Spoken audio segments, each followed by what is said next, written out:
dito po. Pabili ako isa lang, te. Malaki yung filter na. Isa lang, te. 80. Ano, te, sa star apple mo? 80 ang kilo? 80. Magkano po sa suwa? Tutupi si ate, tsaka si Lola. Dami nang natupi.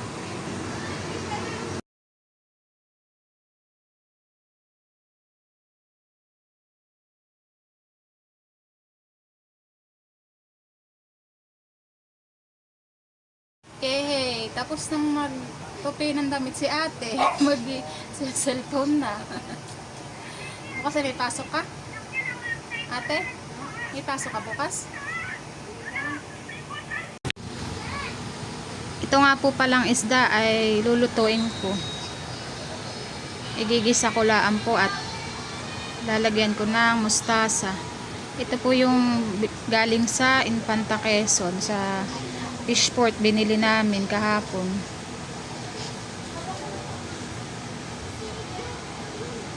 Kung tawagin po ito ay midyad. Yung iba naman ay danggit yata or samaral. Basta ang tawag po nito ay marami daw pong tawag dito. Pinapahalaw kong isang saray at si nanay po ang naglagay sa plastic ay siguro ay naisilid. Isasama ko na rin po ito sa pagluto at kuwan, natunaw na yung pagka-frozen niya.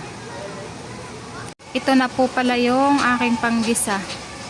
Bawang, sibuyas, kamatis at may luya din po dahil yung danggit po ay medyo makapit po ang amoy at yun po ay isdang bato. At ito po yung aking mustasa. Akin lang pong hugasan yung mustasa. At iluluto ko na po.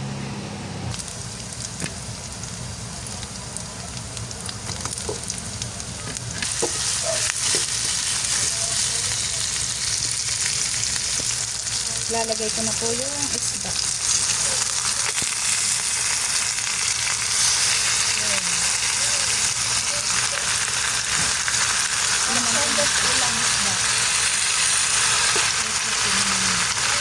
Isda, sariwang isda, ate. Fish. Lalagyan ko po ng paminta. Anak, kayo ng paminta din? Tsaka asin.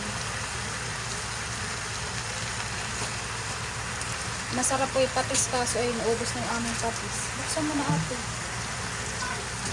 Yan, lalagyan ko na po ng paminta.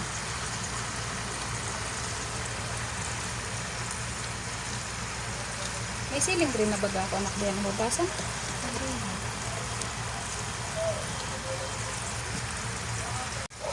Nilagyan ko din po ng siling green tsaka lalagyan ko lang ng kaunting tubig. Lalagay ko na po ito mustasa.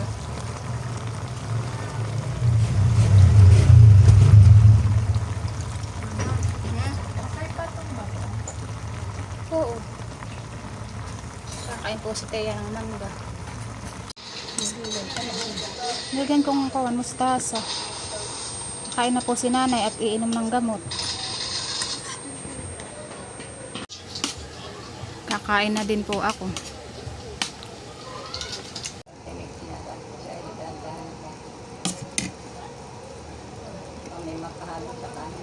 Matigas daw ang tinig, sabi ni Lola, anak, magdahan-dahan ka daw.